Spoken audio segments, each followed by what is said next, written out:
everybody. On behalf of Paralympic Committee of India, I welcome everybody in today's session. What a proud moment for me to have a very, very esteemed and highly educated um, an Olympian among us who's not just played for the country but has also coached and mentored many to excel.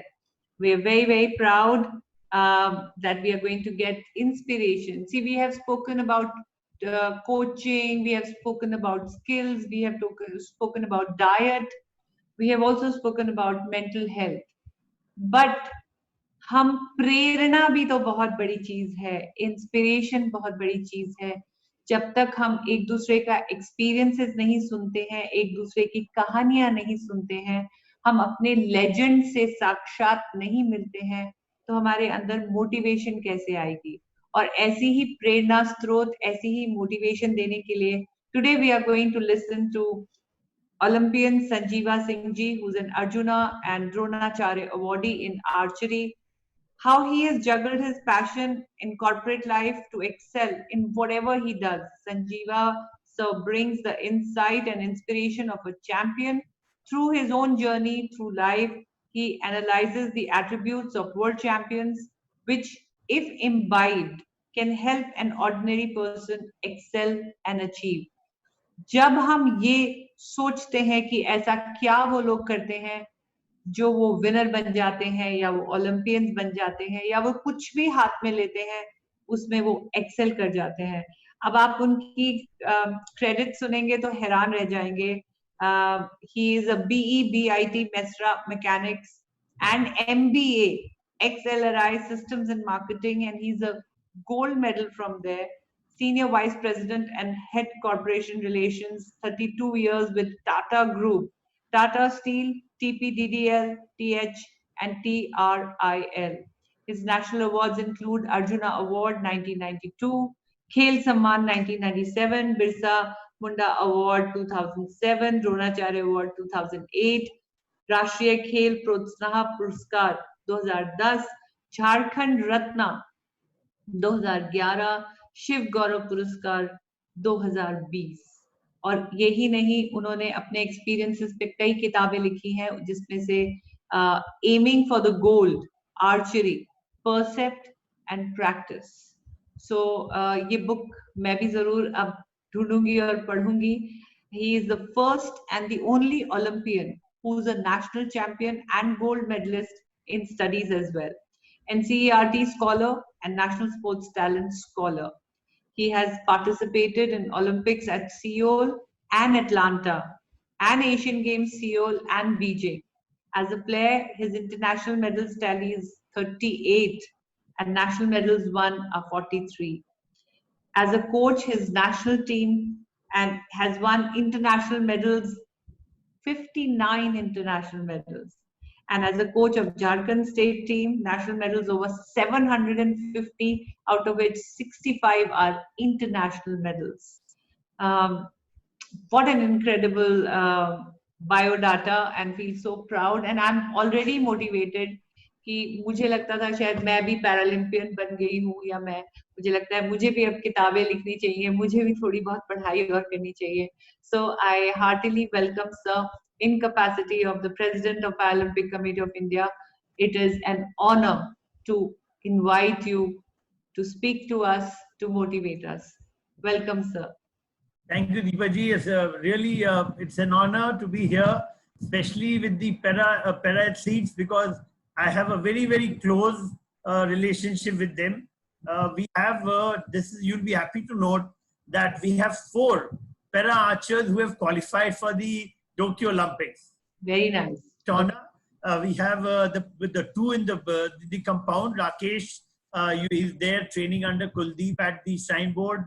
We have Harvinder, which is there.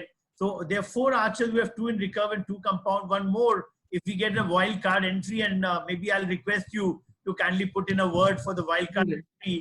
And if Jyoti gets it, we also have a chance in the mixed team. So not only in both these individual championships, but also in the mixed team, it is possible with your help and with the help of the IOA and the AI ma'am. So we'll do our best, sir. We'll absolutely, anything जिसके through हम अपने ज्यादा से ज्यादा athletes को आगे भेजें। Sir, मेरा होने का फायदा ही नहीं है अगर हमारे एथलीट्स का फायदा ना हो। So kind of you, ma'am. That is what we want. That's why you are the president of this committee. And thank you sir. under your tutelage and under your leadership, the Paralympic Committee is doing great job for the para athletes. And I'm sure going forward in the Tokyo Olympics, there'll be a lot of medals which your para athletes are going to bring in. Thank you, sir. We're doing our best. Once again, thank all the participants, especially all my para friends who have joined in. It's really great talking to you. I hope that in my journey, what I'm going to do is I'm going to share my entire presentation will be in 2 parts. दोस्तों, हम लोग क्या करेंगे, कुछ हम अपने जीवनी के बारे में बताएंगे, क्योंकि बहुत लोग सोचते हैं, आपकी तरह मेरी भी एक ऑर्डिनरी लाइफ से शुरुआत की थी, कैसे हम एक आर्चर बने, कैसे हमने ओलंपिक तक गए और अर्जुना द्रोणाचार्य पाए, और उसके बाद हम ये भी शेयर करना चाहेंगे कि जो वर्ल्ड चैंपियंस है, जो ओलंपिक चैंपियंस हैं, जो हमारे स्पोर्टिंग लीजेंड्स हैं, वो उनसे आप क्या सीख सकते हैं अगर आप कामयाबी हासिल करना चाहेंगे। तो दोनों ही चीज के बारे में हम शेयर करेंगे।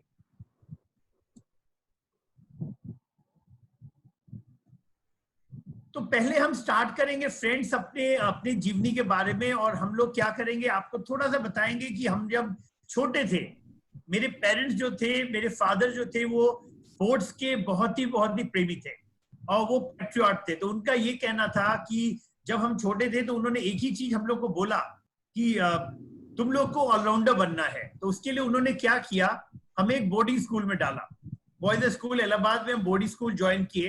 एंड बोर्डिंग स्कूल में क्या था कि हम लोग का टाइम फिक्स था खेलने का और पढ़ने का। तो शुरू से वो हम लोग को चिट्ठी लिखते थे और हमेशा बोलते थे, बड़े बड़े जो ग्रेट पीपल के बारे में, उनके बारे में लिखते थे। तो एक छोटे से जब हम क्लास 2 में थे, एक छोटा सा हमारे में यूफोरिया था, एक वो था कि हम भी इनके तरफ बन पाए, कोशिश कर पाए। तो वो एक जिज्ञासा हमेशा दिमाग के अंदर रहती थी। तो मेरा एक ऑलराउंडर बनने का जो सपना था मेरे पिताजी का, उसको हम पूरा कर पाए। हम कोल्स चैंपियन जो सब जूनियर्स बोलते हैं, उसमें हमने चैंपियंस थे, एथलेटिक, हॉकी, बॉक्सिंग, फुटबॉल, सभी गेम खेलते थे और साथ ही साथ पढ़ाई में भी अच्छा करते थे। तो ये मेरे जीवन की शुरुआत थी। जैसे जैसे हम बड़े हुए, मेरे 2 गाइडिंग प्रिंसिपल बने। पहला गाइडिंग प्रिंसिपल होता है struggle for existence and survival of the fittest. ये बहुत जो चार्ल्स डार्विन का थ्योरी है। Today the world is very competitive. It's very important that in this competitive world what we say is that in a jungle a lion gets up and thinks that if he cannot run faster than the slowest deer, he will starve to death. At the same time, a gazelle or a deer gets up and says that if she cannot outrun the lion, she will die. So whether you are a lion or a deer, in today's competitive world, friends, we have to be running when the sun gets up. So we have to be in order to and therefore it brings me to the second thing, which is the core values of the Olympic spirit, which talks about C tiers, all tiers and 4 tiers. Higher, faster and stronger. So unless in this competitive world we are higher, we are faster and we are stronger, we'll not be able to win the Olympic medal. And that is where we start. And therefore, I want to say that I'm an Olympian because I'm not strong. I'm an Olympian because I'm not fast. I'm an Olympian because I know that others are faster and stronger. That is very important, friend. You need to set the ground reality. Ground reality means that you should. Sir, मैं आपको request करूं, अभी जो आपने coat पढ़ा है उसको हिंदी में जरूर ट्रांसलेट कर दीजिएगा। तो हम क्योंकि ये बहुत जरूरी है।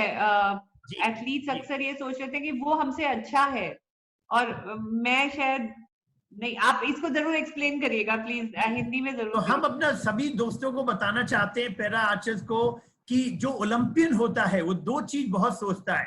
वो ये जरूर सोचता है कि हम ओलंपियन इसलिए नहीं है कि हम बहुत स्ट्रांग हैं, हम ओलंपियन इसलिए भी नहीं है कि हम बहुत फास्ट है, हम ओलंपियन इसलिए हैं क्योंकि हम जानते हैं कि विश्व में हमारे साथ और भी पैरा एथलीट्स होंगे जो शायद हमसे स्ट्रांग होंगे, शायद हमसे फास्ट होंगे, शायद हमसे तेज होंगे।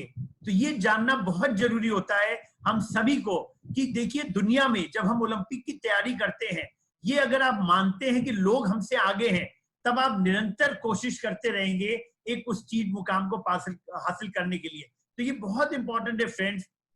We need to set this ground rule, and unless we feel that there are other people who are better than us, you will never try to improve.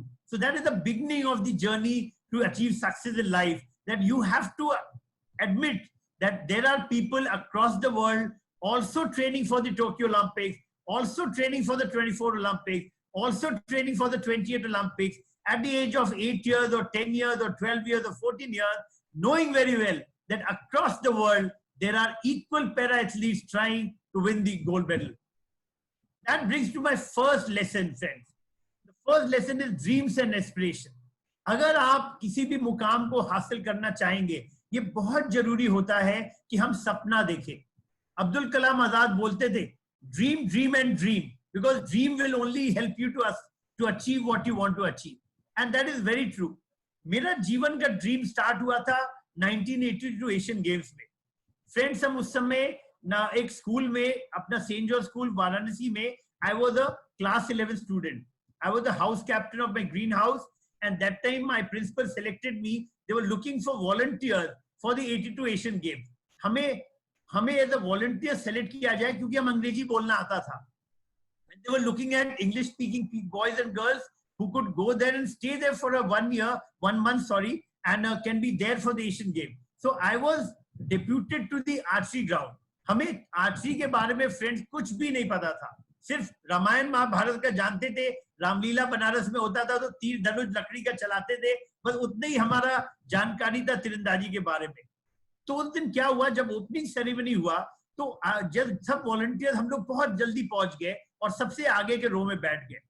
जब ओपनिंग सेरेमनी शुरू हुआ तो उस समय हम लोग ने जो भव्य समारोह जो देखा, उससे एक बहुत ही खुश महसूस किया कि देखो एक स्टूडेंट थे. मेरे लिए तो बहुत बड़ी चीज थी एशियन गेम्स में रहना, एशियन गेम्स को देखना इतने पास से. जब महाराजा करनी सिंह अपना फ्लैग लेके अंदर आए इंडियन कॉन्टिजेंट के साथ, तो एक पूरा के पूरा जो स्टेडियम खड़ा होकर ताली बजाने लगा.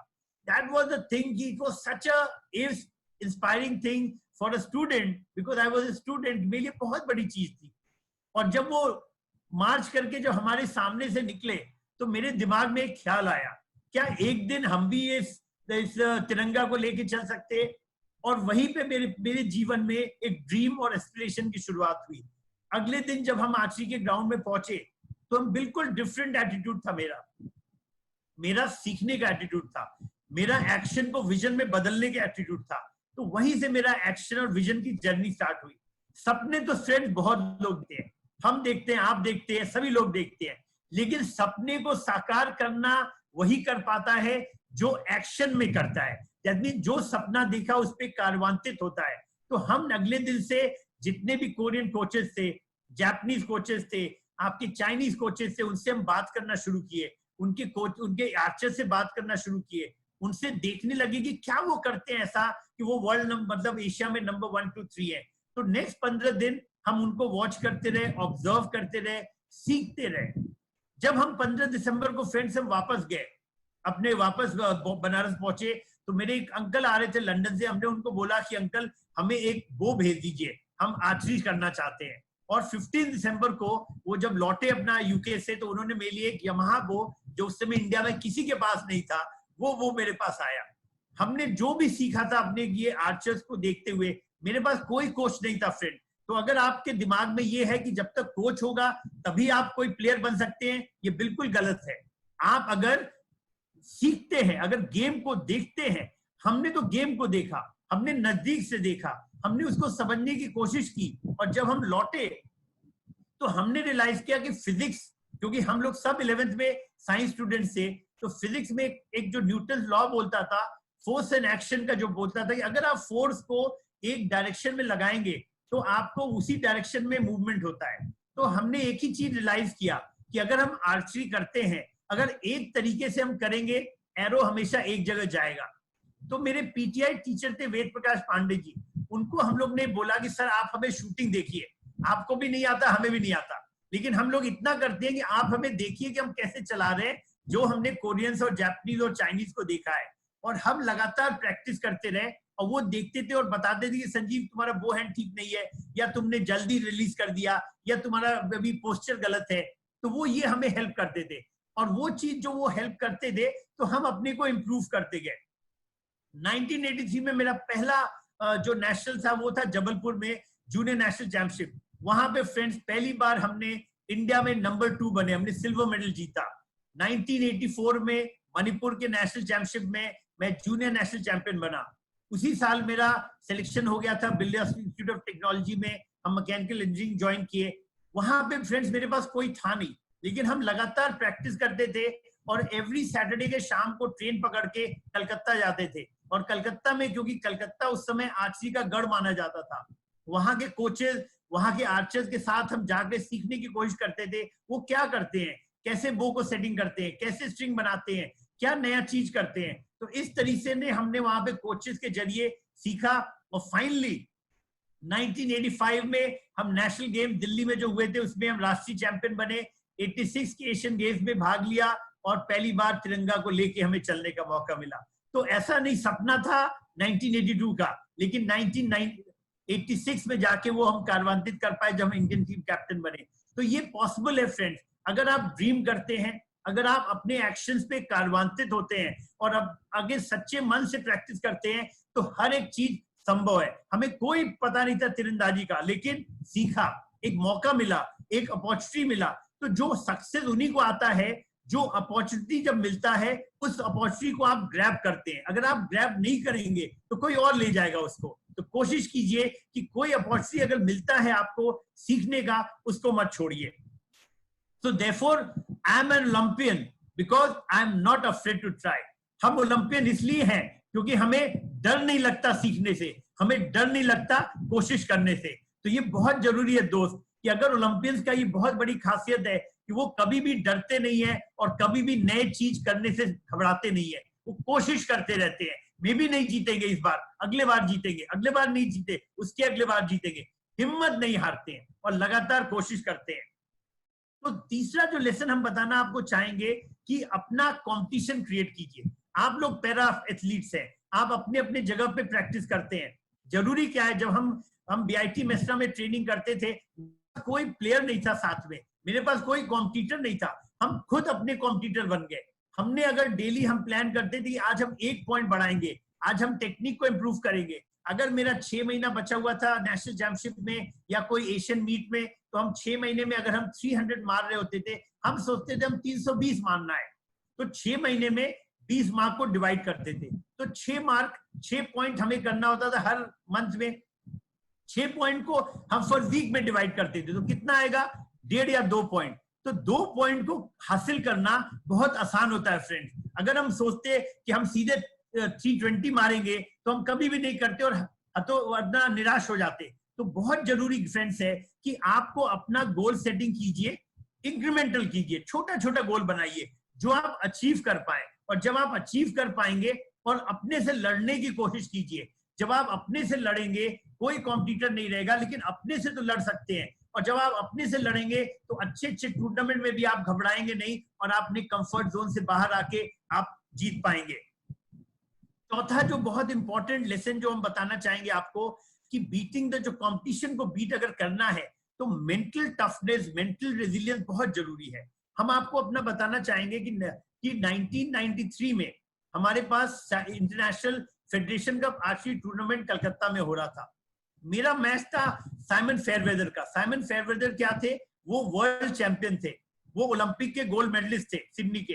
तो उन्होंने जो बाद में सिडनी में उन्होंने जीता, तो उस समय वो वर्ल्ड चैंपियन थे, उनसे मेरा मैच था।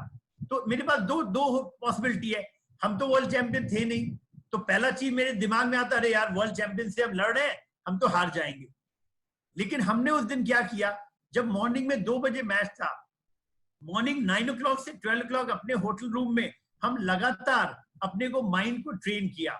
हमने देखा कि हम अपने साइमन फेयरवेदर के साथ मेरा मैच चल रहा है और हम दोनों अच्छा शूट कर रहे हैं, वो भी 10 मार रहे हैं, हम भी 10 मार रहे हैं, दोनों आदमी 10 मार रहे हैं। लेकिन फाइनली हमने देखा कि जब टाई ब्रेकर हुआ तो हमने जो एरो शूट किया वो एक्स के बगल में था, उसका थोड़ा दूर था और हम जीत गए।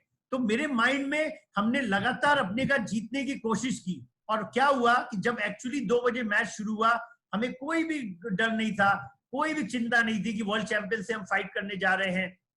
हमने आराम से मैच खेला हम लगातार अच्छा परफॉर्म किया, उसने भी अच्छा परफॉर्म किया, टाई ब्रेकर हुआ, हमने एक्स से 1 मिलीमीटर दूर था, उसका 1 सेंटीमीटर दूर था, और फाइनली हमने चैंपियनशिप जीत ली।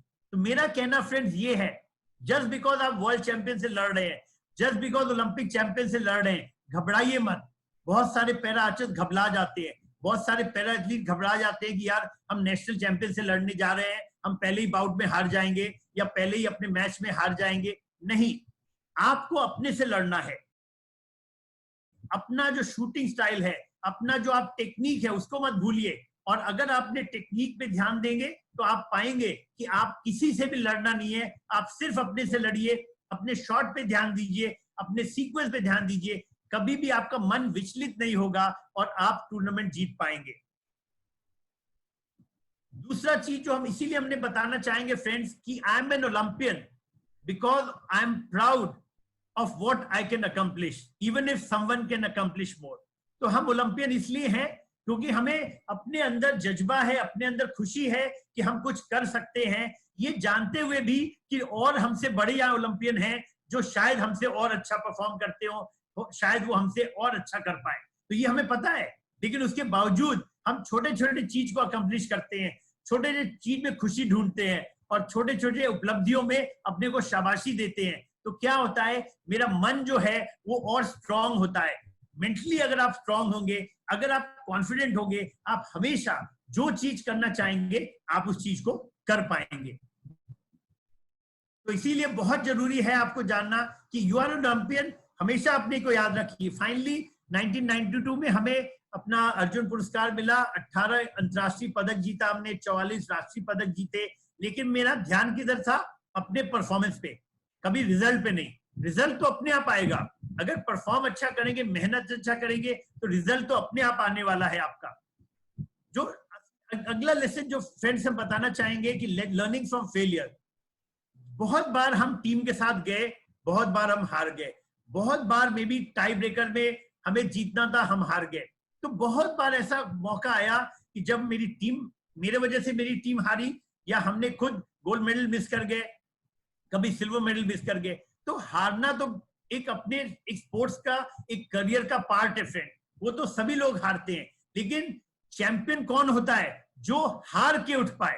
अगर हार के आप उठ पाएंगे तो तभी आप चैंपियन कहलाएंगे, नहीं तब तो आप फेलियर हो जाएंगे। तो विनर और लूजर में, जो ओलंपिक में जाते हैं, जो वर्ल्ड चैंपियनशिप में जाते हैं, विनर और लूजर में फर्क यही रहता है कि जो विनर होता है वो मन से जीतता है और जो लूजर होता है वो मन से हार जाता है। सभी दोनों बराबर के रहते हैं। 1986 एटलांटा ओलंपिक जब था हम लोग का 96 में, तो उस समय हम लोग की टीम गई, अच्छा परफॉर्म नहीं किया। लिम्बाराम था, लालरिमसांगा था, लेकिन हम नहीं परफॉर्म कर पाए। अब उसके बाद हम आने के बाद या तो हम उदास हो जाते कि भाई हम क्या करें, हम तो नहीं जीत पाए ओलंपिक मेडल। बट हमने देखा कि हमें दो चांस था। हम एक एज ए इंजीनियर, हमें जॉब था यूएस में, हम रह सकते थे यूएस में, जॉब ज्वाइन कर सकते थे, या फिर हमें लगा कि हम अपनी अकेडमी कर सकते थे। तो मेरा, जब हम वहां पे 96 एटलांटा ओलंपिक में जब अपने फ्रेंड से बात कर रहे थे, जो बाकी ओलंपियंस थे और बाकी जो वर्ल्ड चैंपियन, उन्होंने बोला अगर आपको मेडल जीतना है तो बहुत जरूरी है पूरी टीम को एक तरह से ट्रेनिंग करनी होगी, उनको साइंटिफिक वे में ट्रेनिंग करानी होगी।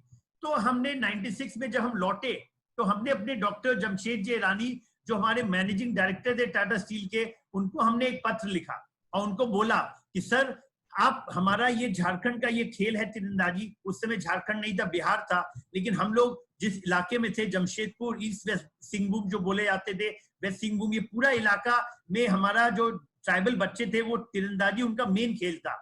हमने बोला सर इस खेल को आगे बढ़ाना चाहिए और आप अगर बोलेंगे तो हम अपना टाटा आर्ची अकेडमी को स्थापना करना चाहते हैं, हम अपना। तो उन्होंने बोला कि ठीक है संजीव, अगर जाओगे तो तुम्हें जाना पड़ेगा स्पोर्ट्स डिपार्टमेंट। उस समय बहुत सारे हमारे फ्रेंड्स, फैमिली, सभी ने मना किया कि नहीं, क्यों जाना चाहते हो इंजीनियरिंग छोड़ के स्पोर्ट्स में।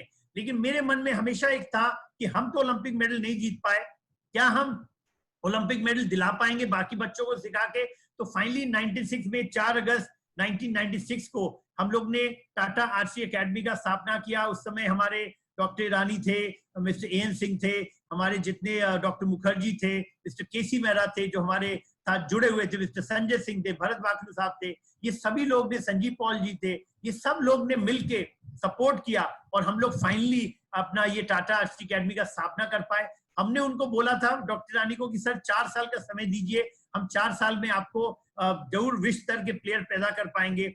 लेकिन दोस्तों आपको खुशी होगी कि पहले साल में ही हमारे सभी बच्चे एकेडमी के इंटरनेशनल नेशनल में मेडल जीतना शुरू कर दिए। दूसरे साल के बाद आपने 2 साल के बाद हम लोग ने एशियन में सिलेक्शन हो गया और तीसरे साल के बाद हम लोग ने इंटरनेशनल में पदक जीतने लगे। तो हमने वहां पे क्या किया, हमने पहला काम जो किया, पहले सिस्टम एंड प्रोसेस बनाया। हमने उस एकेडमी को आईएसओ सिस्टम के तहत किया, क्योंकि हमें पता था कि हम ज्यादा दिन एकेडमी के साथ नहीं रहेंगे। हम इंजीनियर थे, हमने अपना एमबीए का एक्सएलआरए में ज्वाइन कर लिए थे, तो हमें पता था कि मेरे पास अपना कॉर्पोरेट करियर भी रहेगा। तो इम्पोर्टेंट क्या था कि क्या हम अपना ऐसा सिस्टम बनाए कि मेरे बाद चल पाए। तो हमने वहां पे आईएसओ सिस्टम डाला, हमने गोल्स जो सेट किया, कोरियन किसी सिस्टम से सीखा, हमने जो भी प्लेयर अच्छा नहीं करते थे उनको वीडिंग आउट किया, हमने इंटरनेशनल कोचेस को लाए कोरिया से सिखाने के लिए, और हमने अपने बच्चों को एक्सपोजर दिया इंटरनेशनल मीट्स में। तो पहला हम लोग ने कॉमनवेल्थ चैंपियनशिप, उस समय कॉमनवेल्थ गेम्स में आर्चरी था नहीं, हमने पहला कॉमनवेल्थ चैंपियनशिप आपको झारखंड में किया। हमने पहला साउथ एशियन में आर्चरी में जो इंडियन राउंड को पहली बार इंट्रोड्यूस किया वहां पे जमशेदपुर में, और उसके बाद ये कॉमनवेल्थ गेम्स में आया। और यहाँ पे आप देख सकते हैं कॉमनवेल्थ गेम्स चैंपियनशिप जीता। ये हमारे बच्चे एकेडमी के जिन्होंने जूनियर वर्ल्ड चैंपियनशिप में, कैडेट वर्ल्ड चैंपियनशिप में जीते। यहाँ पे आप देख रहे हैं जूनियर एशियन चैंपियन दोनों नमिता यादव, और वो दोनों जूनियर एशियन चैंपियन बने। एशियन चैंपियनशिप में हम लोग की झानू हंसदा, हमने पहला 2005 में पहला ट्राइबल वर्ल्ड चैंपियन भारत का बना, वो था पलटन हंसदा जो कि झारखंड का था। तो 2005 में पहला जूनियर वर्ल्ड चैंपियन हम लोग बनाए, जूनियर एशियन चैंपियन बनाए। उस समय अभिषेक वर्मा जूनियर एशियन चैंपियन बने, नमिता यादव बनी कैडेट। यहाँ पे देख रहे हैं तीनों ही आपके जितने वर्ल्ड कप के ये प्लेयर्स है, ये सभी ट्रेनिंग करते थे एकेडमी में, चाहे वो जैन तालकदार हो, डोला बनर्जी हो, दीपिका कुमारी हो, कुमलिका बारी हो। ये टीम में आप देख रहे हैं यहाँ पे इन्होंने एशियन गेम्स में मेडल जीता, इन्होंने वर्ल्ड में जूनियर वर्ल्ड चैंपियनशिप में उन्होंने अपना मिक्स टीम में जीता। तो इस तरह से लगातार हम लोग ने उपलब्धियां हासिल की। और आपको जैसा बताया 2000 से हम लगातार जुड़े रहे इंडियन टीम के साथ, हम लोग जाते थे और हम लोग हमेशा टीम जीतते रहे। और फाइनली देयरफॉर हम ये बताना चाहेंगे आपको, I am an Olympian because I strive to do better every day. ये बहुत जरूरी है फ्रेंड्स कि हम ओलंपियन इसलिए हैं क्योंकि हर दिन हमारी कोशिश रहती है और अच्छा करने की, तो इसलिए हम लोग ओलंपियन कहलाते हैं। दूसरा जो लेसन हमने सीखा, एक और जो आपको बताना चाहेंगे, रिस्क टेकिंग का। अगर आपको लाइफ में आगे बढ़ना है, अगर आपको अपने ओलंपिक में पदक जीतना है, तो आपको रिस्क लेना पड़ेगा। और रिस्क हमने कैसे लिया, 2004 में जब हम अपना इंडियन टीम को लेके वर्ल्ड चैंपियनशिप के लिए न्यूयॉर्क गए थे, तो वहां पे मेरी टीम पहली बार आपको बताएं वर्ल्ड नंबर 4 बनी थी। और उस समय 1 पॉइंट से हम लोग ने अपना ब्रॉन्ज मेडल हार गए थे। तो उस समय निकला था न्यूयॉर्क ट्रिब्यून में, इंडिया राइजेस। तो उस समय इंडिया ने पहला अपना शुरुआत किया था, और पहली बार दोनों ही टीम महिला वर्ग में हम लोग 6th पोजीशन थे वर्ल्ड चैंपियनशिप में, 4th थे आपके मेन में, और हम लोग ने दोनों ही टीम ने क्वालिफाई किया था ओलंपिक्स के लिए। और वहां पे हमने एक गेम देखा, कंपाउंड आर्चरी। हमें बहुत दुख होता था फ्रेंड कि जब हमारे बच्चे हमें एकेडमी से निकालने पड़ते थे, तो हमें लगता था कि देखो इन बच्चे मेरे भरोसा करके मेरे पास आए हैं और मेरे से ट्रेनिंग लेना चाहते हैं, लेकिन हमें उनको निकालना पड़ता था क्योंकि हमने एक अपना प्लान बनाया हुआ था कि अगर फर्स्ट ईयर में कोई 1100 नहीं मारेगा, नेक्स्ट ईयर में 1150, फिर 1250 और फिर 1300। अगर ये स्कोर आप नहीं करेंगे तो आप मेरे एकेडमी में नहीं रह सकते। तो उस चक्कर में क्या थे, बहुत से अच्छे आर्चर भी मेरे एकेडमी से हमें निकालना पड़ता था क्योंकि हमें रिसोर्सेज लिमिटेड थे। तो हमने देखा कि ये बच्चे जो निकल जाते हैं, इनके लिए हम क्या करें। तो जब हमने कंपाउंड वहां देखा, तो हमें लगा कि ये बच्चे जो एकेडमी से निकल जाते हैं रिकर्व से, वो कंपाउंड आर्चरी बहुत अच्छा कर पाएंगे। खासतौर से जो हमारे ट्राइबल बच्चे जो झारखंड के थे, उनको हाइट कम थी, और उनको अगर हम कंपाउंड शुरू करेंगे तो 2004 में हमने कंपाउंड को लाया। पहले 1 साल खुद प्रैक्टिस किया, खुद सीखा इसकी बारीकी को, खुद अपने इंटरनेशनल कोचेस बुलाया। और देखिए आप यहाँ पे इंटरनेशनल कोचेस, जैसे वहां पे जॉनसन पॉल डुडले को हम लोग ने बुलाए थे, उनसे हम लोग ने सीखा कि क्या कैसे जो वो वर्ल्ड प्रोफेशनल इतने बड़े प्लेयर थे, और फिर हम लोग ने ट्रेन करना शुरू किया, और फिर आपको बता दे 1 साल के अंदर ही अंदर हम लोग ने एशियन में जीते, और finally junior world champion, junior Asian champion, और लगातार कंपाउंड में भी आप देखेंगे अभी इसमें आप देख रहे हैं पलटन हंसदा और झानू हंसदा, अभिषेक वर्मा, ज्योति सुरेखा, बहुत सारे हमारे वर्ल्ड कप विनर्स इस समय आपके कंपाउंड के मेरे चैंपियंस बने हैं। लगातार हम लोग ने वर्ल्ड चैंपियनशिप में, एशियन गेम्स में, अभी जूनियर वर्ल्ड चैंपियनशिप में लगातार पदक हम लोग जीतते आए हैं। तो कंपाउंड में भी बहुत अच्छा परफॉर्मेंस रहा और लगातार हम लोग जीतते आए। फाइनली 2007 में हमें द्रोणाचार्य अवार्ड मिला। नेशनल टीम के हम 96 से लेके लगातार 2007 तक 9 तक कोच थे। 59 इंटरनेशनल पदक हम लोग ने जीता, different world championship, world cup. उसमें झारखंड टीम में मोर देन 750 मेडल्स हम लोग ने 96 से लेके 2009 तक जीता, और 95 इंटरनेशनल मेडल हम लोग ने जीता इस बीच में। तो नथिंग इज इम्पॉसिबल फ्रेंड, अगर आपका डिटर्मिनेशन है, ग्रिट है और पावर है, तो आप जरूर अच्छा कर सकते हैं। तो वो चीज हमने देखा कि वो पॉसिबल है। यहाँ पे 2017 में हम नेशनल ऑब्जर्वर बने थे गवर्नमेंट ऑफ इंडिया के, और फिर हमने कोशिश किया कि साई और एआई के साथ मिलके और सुचारू रूप से अपने ट्रेनिंग कैंप्स करें, उनके सिलेक्शन ट्रायल्स करें। और हम लोग ने पहली बार पैरा आर्चर्स से हम मिले और पैरा आर्चर्स को शुरुआत किया। यहाँ पे आप देख रहे हैं राकेश कुमार, जो कि उन्होंने, वो एक पैरा आर्चर थे, उनके पैर का उनका एक्सीडेंट हुआ था और वो अपना 3 बार सुसाइड करने की कोशिश किया उन्होंने और असफल रहे, लेकिन भगवान ने उनके लिए कुछ और ही लिखा था। फिर वो एक दिन कुलदीप ने उनको देखा अपने वहां पे, अपने मोबाइल वर्कशॉप पे वो काम कर रहे थे, इनका बॉडी ऊपर का बहुत स्ट्रांग था, उनको वो लेके आए और उनको आर्चरी शुरुआत किया। और देखते देखते 2 साल के अंदर में हमारे श्राइन बोर्ड कटरा के सेंटर में आज वो वर्ल्ड नंबर 4 हैं। उन्होंने 2 अंतरराष्ट्रीय पदक जीत चुके हैं और बहुत अच्छा उम्मीद है उनसे कि वो टोक्यो ओलंपिक्स, पैरा ओलंपिक्स में पदक जीतने का। साथ ही साथ हरविंदर जी देख रहे हैं, संजय सुहाग है, ये सभी जो आर्चर्स है, श्याम सुंदर, इन लोग जो हैं, ये सभी बहुत अच्छे आर्चर्स हैं पैरा के। They are doing very well. और हम लोग की उम्मीद है कि हम लोग मैडम के, दीपा जी के निगरानी में और उनके जो लीडरशिप में जरूर हम लोग कोशिश करेंगे पदक जीतने की। उसके साथ ही साथ हमने ये रियलाइज किया कि अगर इन बच्चों को आप पैरा आर्चर्स को देखिएगा तो आपके दिन में एक चीज बहुत होता है कि अगर आपके अंदर में can do, will do attitude है तो आप कुछ भी कर सकते हैं फ्रेंड। आपके अंदर में ये हमेशा बोलिए आई कैन डू इट। हर एक पैरा एथलीट को हम यही बोलना चाहेंगे, वो हमेशा ये बोले कि हम कर सकते हैं। अगर वो कर सकने की तमन्ना रखेंगे तो हर चीज को वो पॉजिटिव वे में देखेंगे। अगर वो उनको बोलेंगे नहीं कैनाई, जहां आप कैनाई बोलते हैं आप नेगेटिविटी लाते हैं अपने दिमाग में, तो जरूरी क्या है आप आई कैन बोलिए, क्योंकि आई कैन बोलने से आपके अंदर में एक पॉजिटिव एनर्जी आती है और आप कुछ भी कर सकते हैं। तो जैसे आपने देखा, इन बच्चों को देखने से आपको खुद लगा कि अगर can do will do attitude है। उसके बाद हमने झारखंड सरकार के साथ मिलकर दुमका में सेटअप किया अकेडमी। अभी हम लोग ने रांची में सेटअप किया, एक बिनार आश्रम स्कूल है ट्रैवल्स का, वहां पे अभी महाराष्ट्र में हम लोग ने सेटअप किया है। और हम लोग ने श्राइन बोर्ड कटरा और वहां पे काम कर रहे हैं। हमने फिट इंडिया मूवमेंट के तहत अपना मास्टर गेम फेडरेशन से भी जुड़े हैं। उससे हम लोग कोशिश कर रहे हैं कि जो बच्चे 40 साल से ऊपर हैं, आज 60 साल तक आप खेल सकते हैं, 70 साल तक खेल सकते हैं। तो एज का कोई बाधा नहीं है, एज मानसिक होता है। अगर मन में आप एज नहीं रखेंगे तो आप किसी भी एज ग्रुप में रहेंगे, आप खेल सकते हो। और यहाँ पे देखिए, हम पैरा में भी अंडर 60 में 55 to 60 इयर्स में हम यहाँ पे भी गोल्ड मेडल जीते थे, अभी जो वडोदरा में फरवरी में हुआ था। फाइनली 2020 में जो हमने जितना खेल को बढ़ावा देने में जो मेहनत किया, उसके वजह से शिव गौरव पुरस्कार भी मिला।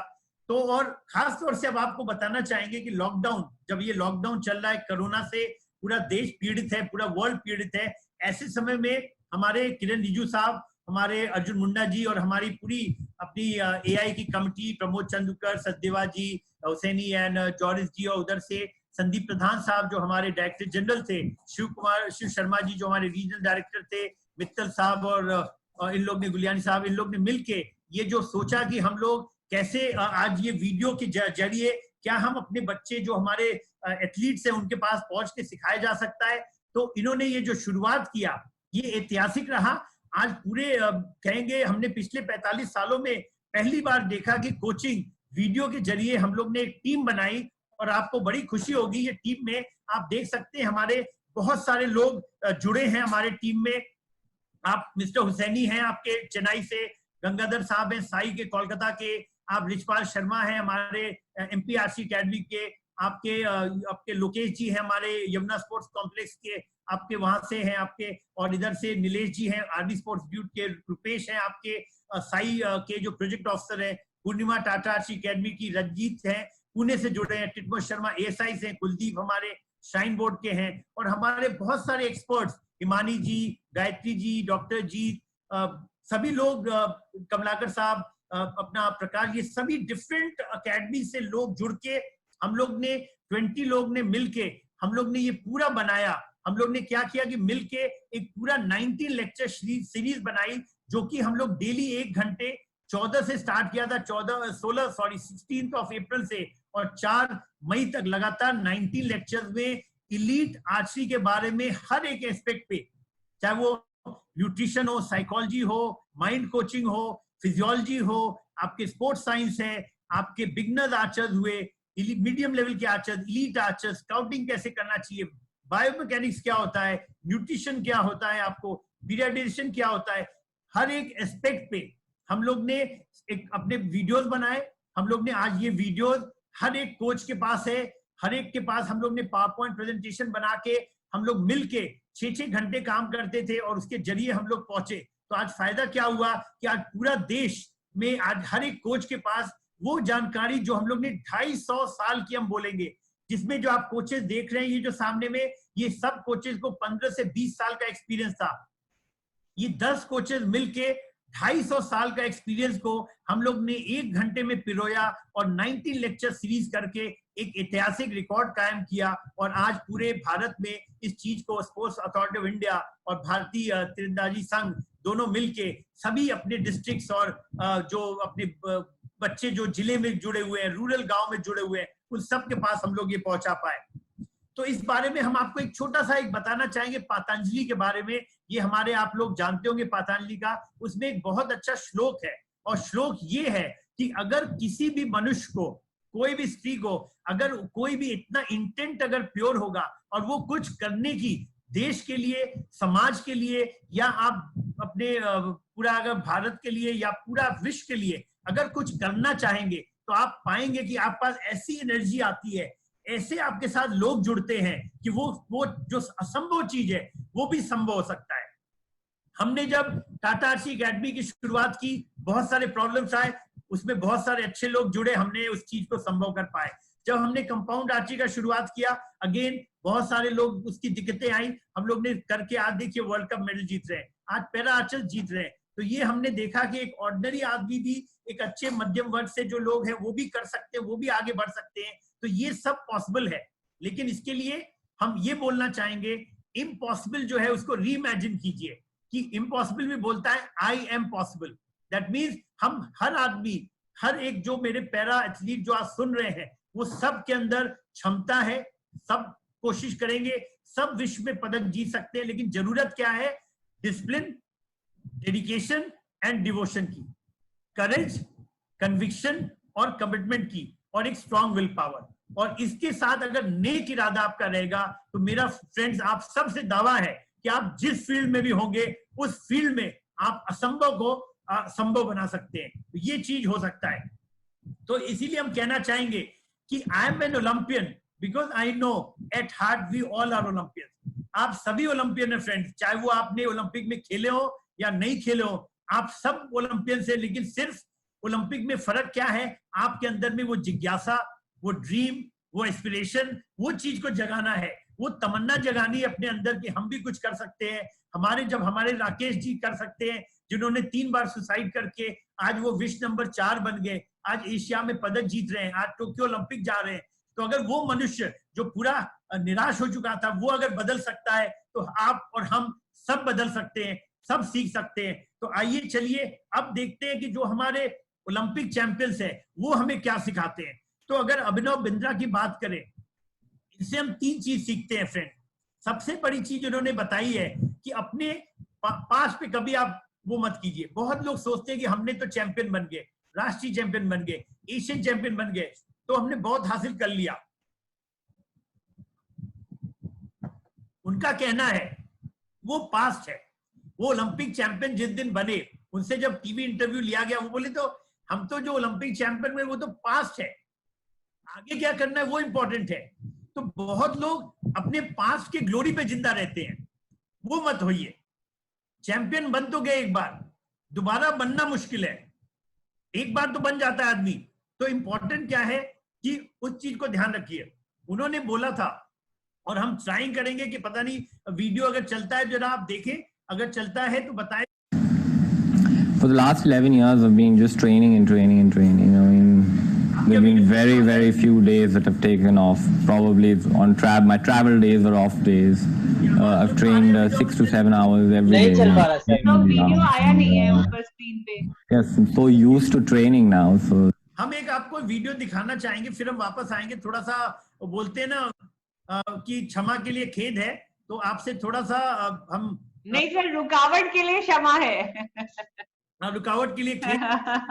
हम बाहर जाके फिर से कोशिश करेंगे। हम बिल्कुल एक परिवार की तरह आपकी बातें सुन रहे हैं और बहुत अच्छा लग रहा है। बहुत इनफॉर्मल सेशन है, आप समय लीजिए सर, कोई प्रॉब्लम नहीं है। आप कोई क्षमा न मांगे प्लीज, बहुत इंस्पिरेशन मिल रही है। हम आपको एक छोटा सा वीडियो दिखाएंगे, आप सुने हुए वीडियो। अब आप क्या सुन पा रहे?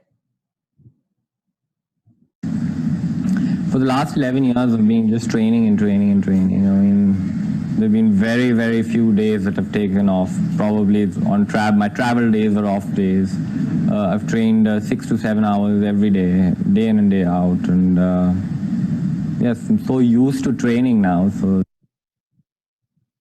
तो आपने देखा ये अभिनव बिंद्रा जी ने क्या बोला। उन्होंने यही बोला कि देखो हमने 11 साल लग गए हमें ओलंपिक में पदक जीतने के लिए, और 11 साल में हमने छुट्टी नहीं ली।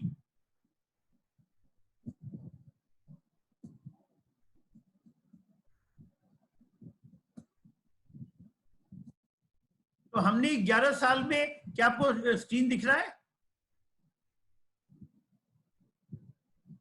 तो 11 साल हमने छुट्टी नहीं ली। 11 साल का मेहनत और तपस्या की वजह से हम फाइनली ओलंपिक में पहुंचे। पहली बार में जब वो गए थे तो उन्होंने पदक नहीं दिया, दूसरी बार में वो 7वें स्थान पे थे, और जब वो तीसरे बार जब ओलंपिक में गए तो उन्होंने एक बहुत अच्छी बात बोली। उन्होंने ये बोला कि उस दिन हमें ये चिंता नहीं थी कि हमें ओलंपिक में पदक जीतना है, हमें पूरा ध्यान मेरा शूटिंग स्टाइल पे था, और जब शूटिंग स्टाइल पे ध्यान था तो क्या हुआ, हम पदक जीत पाए। तो मेरा कहना है फ्रेंड्स कि अगर हम कुछ करना चाहेंगे, अगर कुछ हासिल करना चाहेंगे, तो ये इंपॉर्टेंट है कि आप रिजल्ट पे मत जाइए। आपका ध्यान, टोटल ध्यान होना चाहिए आपके अपने शूटिंग स्टाइल पे, अपने टेक्निक पे, और अगर आप टेक्निक पे ध्यान देंगे तो आप हमेशा पदक जीत पाएंगे। दूसरा जो चीज हम सीखते हैं पीवी सिंधु जी से। पीवी सिंधु हमारी ओलंपिक में मेडलिस्ट है, और उनका कहना है perspire, efforts and lots of effort. अगर हमें लगता है कि अगर हमें कुछ उपलब्धि करनी है लाइफ में, तो सबसे इंपॉर्टेंट क्या है कि हमें बहुत मेहनत करनी होगी, और मेहनत के का कोई विकल्प नहीं है। हार्ड वर्क से विकल्प कुछ भी नहीं है। Practice only makes you perfect, ये हमेशा याद रखिए फ्रेंड। अगर आप प्रैक्टिस करेंगे तो लगातार आपको परफेक्शन आना ही आना है। तो ये इंपॉर्टेंट क्या है कि लेकिन रिलेंटलेसली आपको किसी दिन भी, जब हम प्रैक्टिस करते थे फ्रेंड्स अपने लाइफ में, मेरे लिए कोई त्योहार माने नहीं रखता था, मेरे लिए कोई शादी ब्याह या कोई फ्रेंड्स माने नहीं रखता था, चाहे वो कोई भी दिन हो। आप हमें, अगर आप मेरा कुछ फ्रेंड से पूछेंगे कि हम जब बीआईटी मेस्ट्रा में पढ़ते थे तो 4 से 6 डेली मेरा प्रैक्टिस करते थे, 6 से 7 डेली हम जिम जाते थे, और 7 से 11 डेली पढ़ते थे, चाहे एग्जाम हो, एग्जाम नहीं हो, छुट्टी हो, कोई भी त्योहार हो। तो बहुत इंपॉर्टेंट है फ्रेंड। तीसरा चीज जो बताना चाहेंगे, जो आप सीखते हैं टाइगर वुड्स से। टाइगर वुड्स के जो कोच थे बुच हारमन, उन्होंने बोला था कि टाइगर वुड्स को जब भी हम नया चीज को सिखाते थे तो वो तुरंत उस चीज को प्रैक्टिस करना शुरू करते थे। ये बहुत बड़ी काबिलियत है फ्रेंड। बहुत बार क्या होता है, अगर हम चैंपियन बन जाते हैं किसी एक टेक्निक से, तो हमें लगता है कि वो टेक्निक ही सबसे बेस्ट है। नहीं, अगर आप अपने को बदलेंगे नहीं तो कैसे एक नए मुकाम पे पहुंचेंगे। तो इसीलिए बोला जाता है कि अक्वायर कीजिए नॉलेज। जब आप नॉलेज को अक्वायर करेंगे तभी आप आगे बढ़ेंगे। तो इंपॉर्टेंट क्या है कि नॉलेज को अक्वायर करना, और नॉलेज का कोई सीमा नहीं होती, जिंदगी भर आप सीख सकते हैं। तो वो बहुत इंपॉर्टेंट है। अब हम आपको बताना चाहेंगे अरुणिमा सिन्हा का, तो आप सब लोग जानते हैं क्योंकि आप सब लोग इनसे जुड़े हुए हैं। जब उन्होंने बताया था कि जब वो ओलंपिक पे चढ़ी और ये वीडियो तो आप लोग ने देखा होगा इसलिए हम दिखाएंगे नहीं, हम बस बताना चाहेंगे। उन्होंने वीडियो में यही बोला कि प्रोस्थेटिक लेग से तो 4 साल लग जाते हैं शायद आदमी को चलने के लिए, लेकिन जब उन्होंने माउंट एवरेस्ट क्लाइम किया तो उन्होंने एक बहुत अच्छी चीज बोली कि माउंट एवरेस्ट जो हमने क्लाइम किया, हमने अपने पैरों से तो किया ही नहीं, हमने तो सिर्फ अपने दिमाग और दिल से किया। तो वो बहुत बड़ी चीज है फ्रेंड, कि आपके सोचिए आपके माइंड के अंदर कितना बड़ा पावर छुपा है। उनका जस्ट बिकॉज उनके पैर इम्प्यूट हो गए, उन्होंने हिम्मत नहीं मारा। सोचिए कि वो उन्होंने कि माउंट एवरेस्ट को क्लाइम करने का सोचा जिसके बिना पैर के, तो ऐसा भी हो सकता है। तो ये चीज पॉसिबल है, उन्होंने इम्पॉसिबल को पॉसिबल कर दिखाया। क्यों? क्योंकि मन से वो हारी नहीं, मन से वो जीतती गई और इसीलिए इम्पॉसिबल को भी कर दिखाई। अब हम बात करते हैं आपके ये आपके सबसे बड़े प्लेयर है बास्केटबॉल के माइकल जॉर्डन। इनसे हम 3-4 चीज सीखते हैं। जो पहला चीज फ्रेंड्स हम सीखते हैं इनसे, फेलिंग टू सक्सीड। इन्होंने कहा है कि हमारे 3000 बार हमने मैच में गोल नहीं कर पाए, 300 बार हम हारे, 26 बार जब हमें शॉट लेना था तो हम शॉट नहीं ले पाए क्योंकि वो विनिंग शॉट था और विनिंग शॉट में हम पॉइंट से चूक गए। तो हम लगातार हारते रहे, लेकिन उसीलिए हम जीते, क्योंकि जब हम हारते हैं तो वो उस एंगल से वो प्रैक्टिस करते थे कि इस बार अगर हम बास्केट नहीं पाए, क्या इस एंगल से हम कैसे बास्केट करें। तो इंपॉर्टेंट क्या है फ्रेंड्स, कि हमें कोशिश करनी है कि अगर हम किस तरीके से अपने को और इंप्रूव कर पाए। फेलियर तो आएगा, सबके लाइफ में फेलियर आता है, बट उस फेलियर को आप अपने स्ट्राइड में लेके कैसे आगे बढ़ते हैं वो बहुत इंपॉर्टेंट है। दूसरा जो चीज उन्होंने बहुत अच्छा बोला, हम चाहेंगे कि ये आप सुने, लेकिन हम देखते हैं कि अगर सुना पाते हैं आपको कि नहीं। अगर ये देखते हैं, 1 मिनट।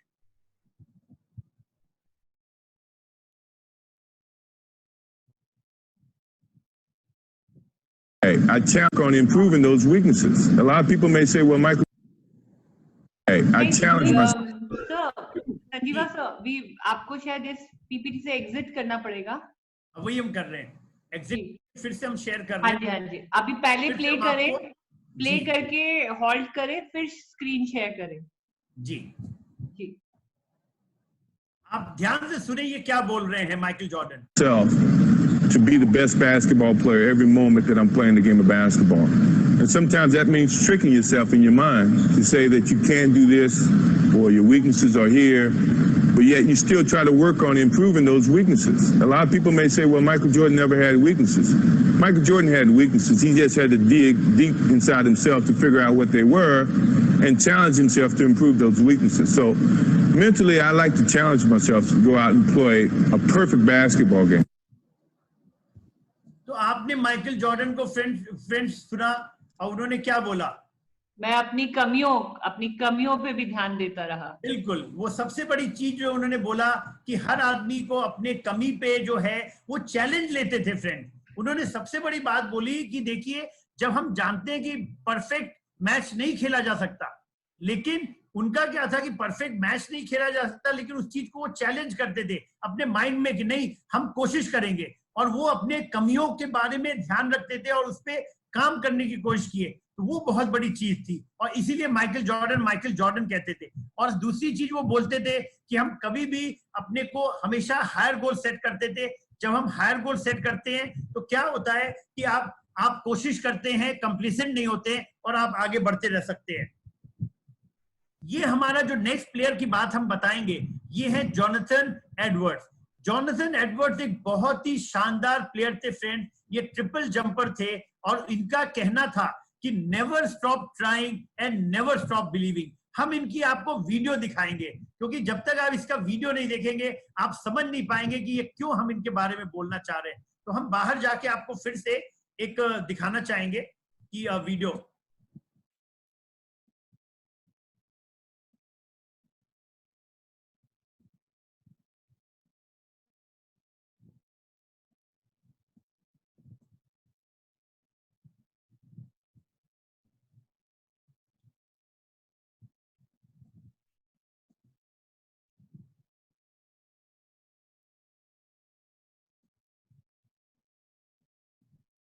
Sorry, कुछ facing some problem.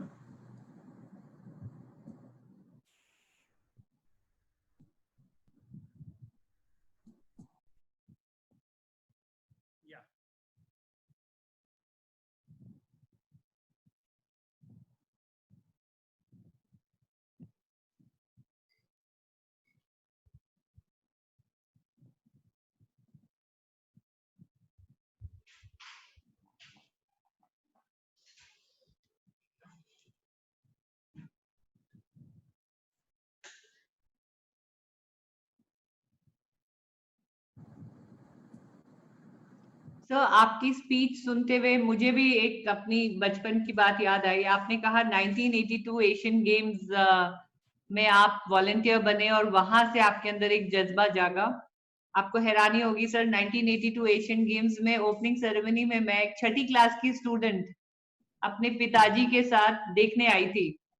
क्या बात है मैडम। और पहली बार ओलंपियन बनने का जज्बा मेरा भी वहीं से चढ़ा था सर। क्या बात है मैडम। और उस साल मेरी क्लास में मेरी एनसीईआरटी की किताब में नादिया कोमानीच के ऊपर भी एक जी चैप्टर था सर, हर परफेक्ट 10 पे एक चैप्टर था। जी बिल्कुल। और जब से वो चैप्टर पढ़ा था सडनली एक खेलों की तरफ रुझान आया और पिताजी के पीछे पड़ गए कि हमें 1982 एशियन गेम्स की ओपनिंग सेरेमनी देखनी है।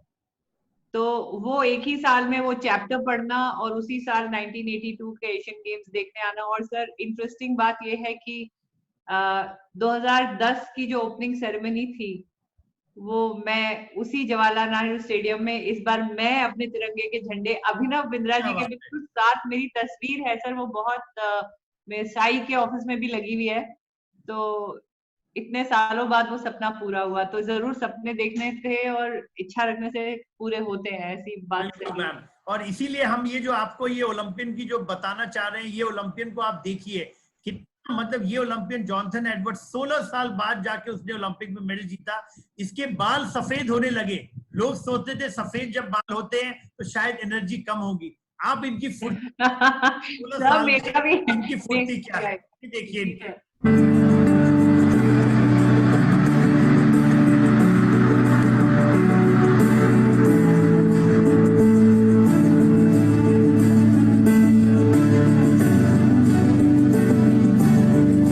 ओलंपिक में 3वां स्थान था उनका, पहली ओलंपिक में।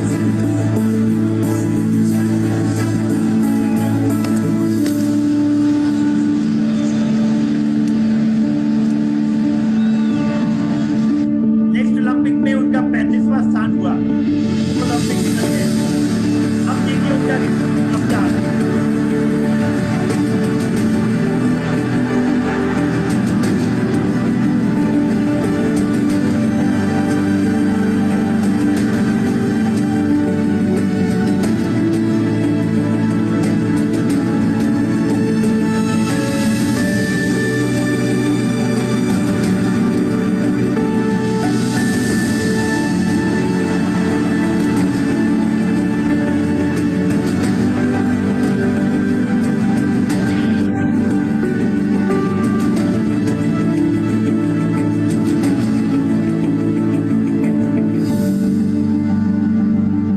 तो फ्रेंड्स आपने देखा, you never stop trying, you never stop believing. ये बंदे ने 16 साल मेहनत की।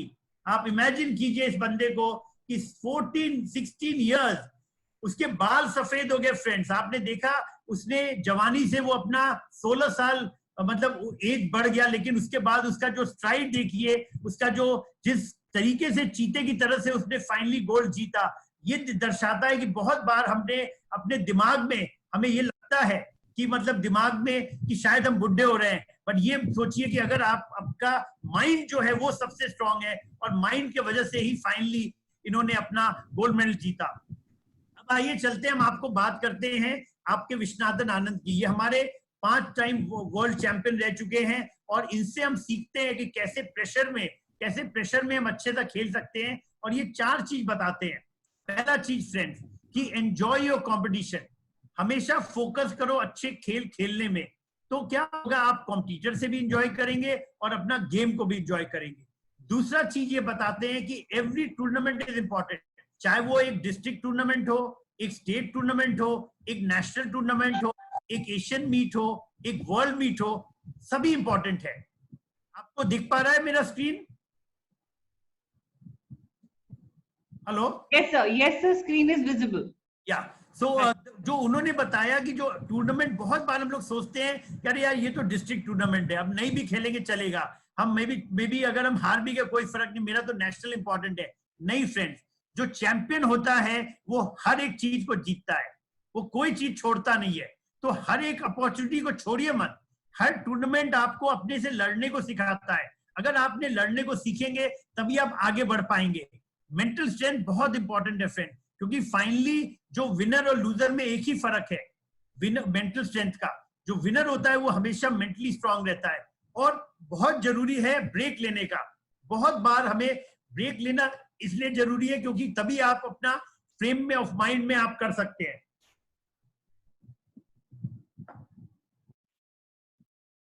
अब हम आपको बताएंगे धोनी साहब के बारे में।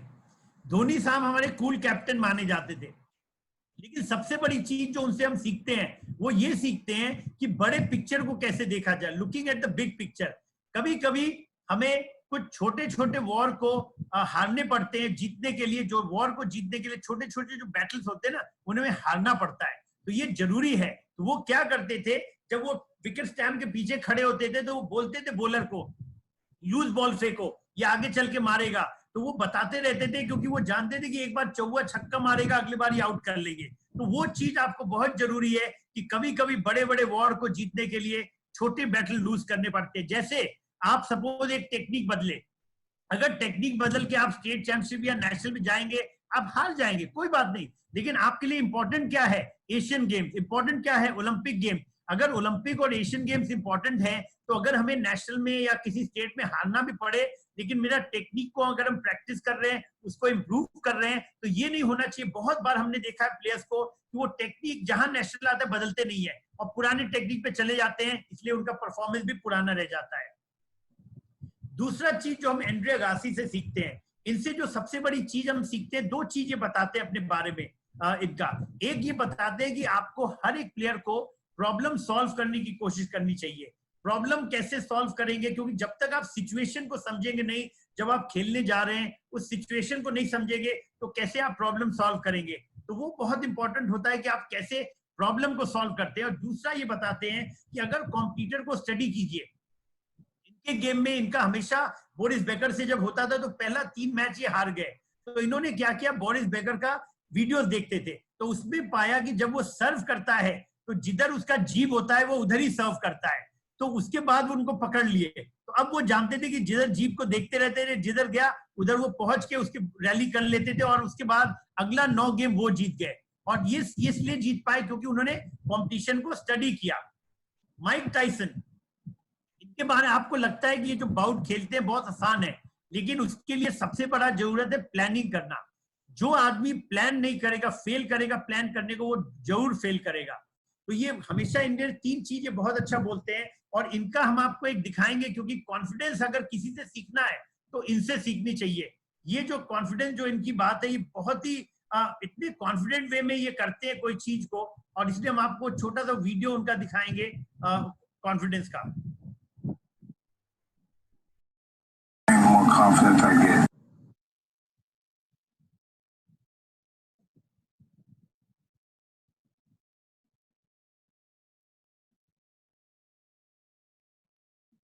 ध्यान से इनका सुनिए।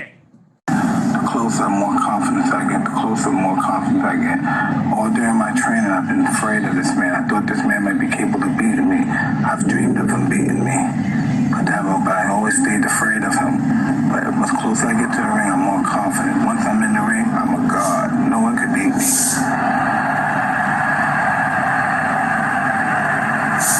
I walk around the ring, but I never take my eyes off my opponent. I keep my eyes on him, even if he's ready and pumping. He can't wait to get his hands on me as well. I keep my eyes on him. I keep my eyes on him. I keep my eyes on him. Then once I see a chink in his arm, boom, and one of his eyes may move, and then I know I have him. Then when he comes to the center of the ring, he still looks at me with his piercing look, and as if he's not afraid. But he already made that mistake when he looked down for that 1/10 of a second. I know I had him. He'll fight hard for the first 2 or 3 rounds, but I know I already broke his spirit. During the fight, I'm supremely confident. I'm moving my head, he's throwing punches. I'm making a miss and I'm countering. I'm hitting him to the body. I'm punching him real hard. And I'm punching him. When I'm punching him, I know he's not able to take my punches. 1, 2, 3 punches. I'm throwing him punches and bunches. He goes down, he's out. I'm victorious. आपने उनका देखा कि बहुत अच्छा सा उन्होंने एक छोटा सा चीज बताया कि आपको कॉन्फिडेंस के बारे में उन्होंने बताया। और उन्होंने क्या बड़ा सबसे बड़ी चीज बोली उन्होंने कि जब वो रिंग के पास जाते लगते थे तो वो पहले उनको लगता था वो हारेंगे, बट जैसे जैसे वो रिंग के पास पहुंचे, वो उनके दिमाग में हमेशा ये रहता था कि अब हम जीत रहे हैं, हम जीत रहे हैं। जैसे वो रिंग के अंदर पहुंचते थे वो बोलते आई एम गॉड, और वो लगातार अपने प्लेयर के आईज को देखते थे, और जैसे ही उनको लगता था प्लेयर का आईज नीचे गया वो जानते थे कि यही एक मौका है, वो लगातार अपने पंचिंग से इतना उनको धराशायी कर देते थे और नॉकआउट से जीतते थे। तो उनका ये हमेशा कहना था कि आपको कॉम्पिटिटर को हमेशा ऑब्जर्व करना बहुत जरूरी है, उसको वॉच करना बहुत जरूरी है, जहां पे फिजिकल कॉन्टेक्ट के गेम में है और जहां उसका देखिए थोड़ा सा भी वीक पॉइंट मिले और तुरंत आप जीत सकते हैं। उनका ये भी कहना था कि अगर आपको चैंपियन बनना है तो सेक्रीफाइस करना होगा, सुबह 6 बजे उठना होगा, दौड़ने जाना होगा, आके आपको जिम जाना पड़ेगा, आपको 6 घंटे प्रैक्टिस करनी पड़ेगी, और उसके बाद आपको फिर जिम से फिर आपको वापस अपना सर्किट ट्रेनिंग करना पड़ेगा, प्रॉपर डाइट लेनी पड़ेगी, अपने फ्रेंड से दूर रहना पड़ेगा, अपने फैमिली से दूर रहना पड़ेगा, सैक्रिफाइसेस तो करनी पड़ेगी। उनका ये भी मानना है कि बहुत बार अगर आदमी के अंदर बहुत अच्छा है, लड़का या टैलेंट है, लेकिन अगर उसके अंदर विल टू विन नहीं है तो वो टैलेंट बेकार है। तो वो बोलते थे कि बहुत सारे आप देखेंगे लाइफ में टॉपर्स होंगे, बहुत अच्छे करते होंगे, लेकिन जब वो उनके साथ क्या होता है कि वो टॉपर्स जो हैं पढ़ने में, लेकिन उनको वो एप्लीकेशन नहीं आता, तो इसलिए वो हार जाते हैं लाइफ से। तो बहुत बार जरूरी क्या है कि आपको जीतने की तमन्ना वो होना बहुत जरूरी है। और अब हम बताना चाहेंगे कार्ल लुइस के बारे में। कार्ल लुइस जिन्होंने 4 ओलंपिक गोल्ड मेडल जीता, वो 3 चीज बोलते थे। पहला चीज कि आप अपने लिए खेलिए, किसी दूसरे के लिए आप नहीं खेल रहे हैं, आप अपने लिए खेल रहे हैं, तो हमेशा अपने में भरोसा रखिए, अपने लिए खेलिए। दूसरा चीज है कि कंसिस्टेंसी, डेडिकेशन, डिसिप्लिन बहुत इंपॉर्टेंट है, क्योंकि अगर आपका गोल को अचीव करना है यही आपको गोल दिखाएगा। और तीसरा चीज जो बहुत इंपॉर्टेंट वो बोलते थे, एथिकल रहिए, डोपिंग मत कीजिए। तो वो बहुत इंपॉर्टेंट है कि डोपिंग नहीं करना। तो वो बहुत इंपॉर्टेंट है कि कभी चीटिंग मत करके गेम जीतिए, बिना चीट किए जीतिए। ये एक बहुत मेरे फेवरेट मतलब ओलंपियन है, और इनके बारे में एक छोटा सा वीडियो दिखाएंगे, उसके बाद हम इनके बारे में बताएंगे कि ये क्या चीज बोला। आप लोग इस वीडियो को देखिए, बहुत ही प्यारा वीडियो है, और इसको आप लोग लाइक करेंगे इस चीज को।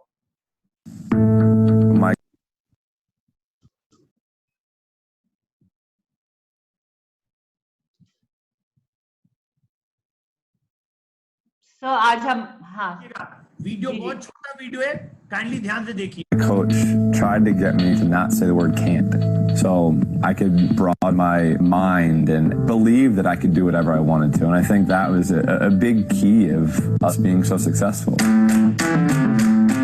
I've always been somebody who's kept very specific goals to myself. I wrote stuff down on a piece of paper, but those things were always going through my mind, and I always knew that I had to be at my best to be able to accomplish those. A lot of it is obviously the work that you do every day and the sacrifices that you make. I welcome the trash talking. I mean, I love when people do it. I love when they do certain things to just fire me up.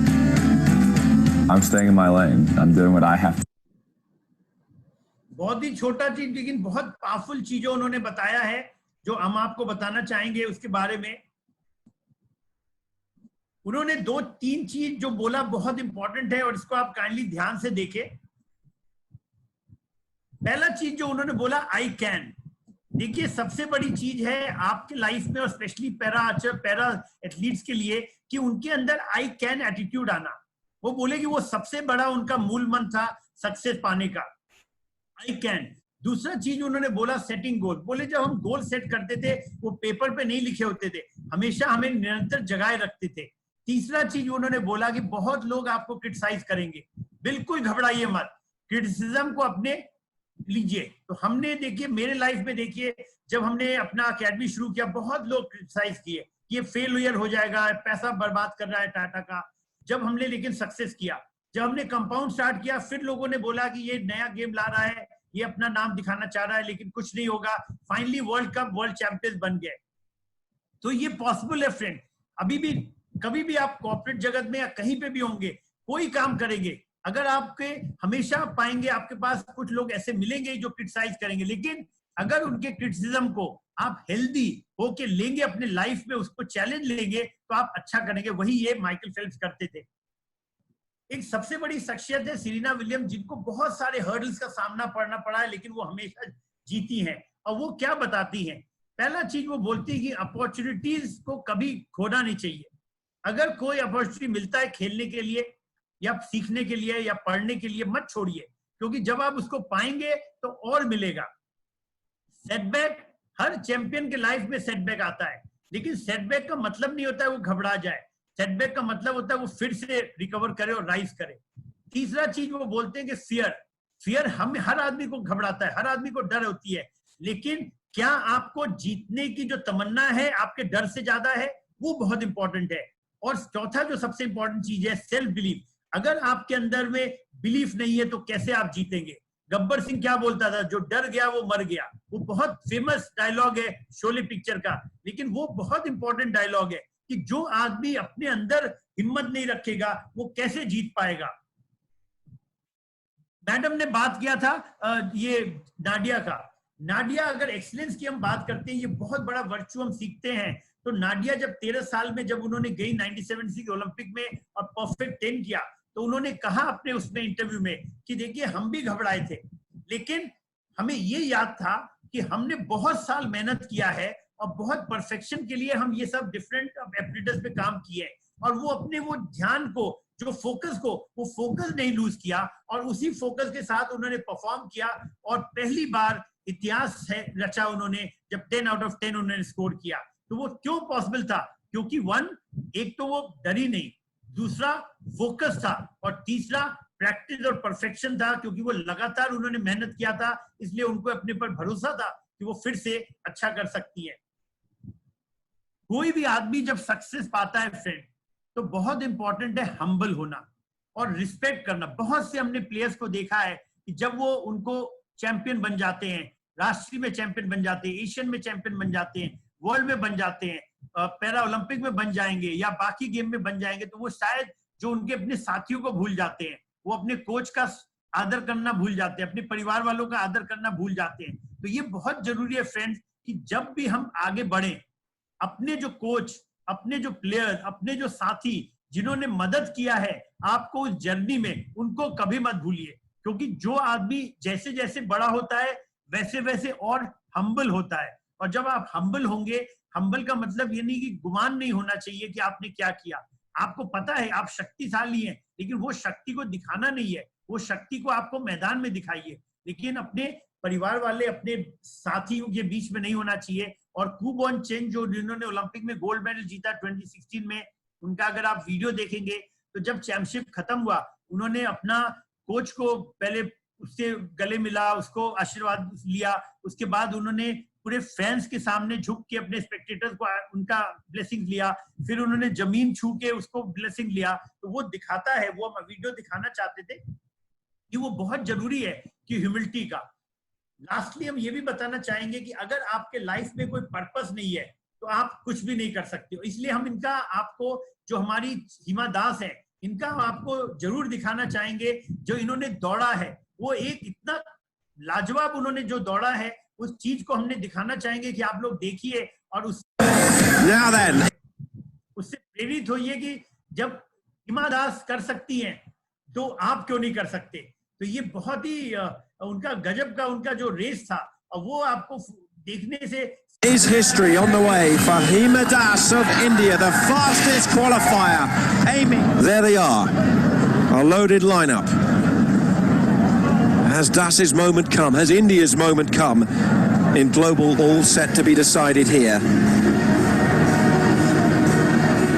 Final moments before the 400 meters final.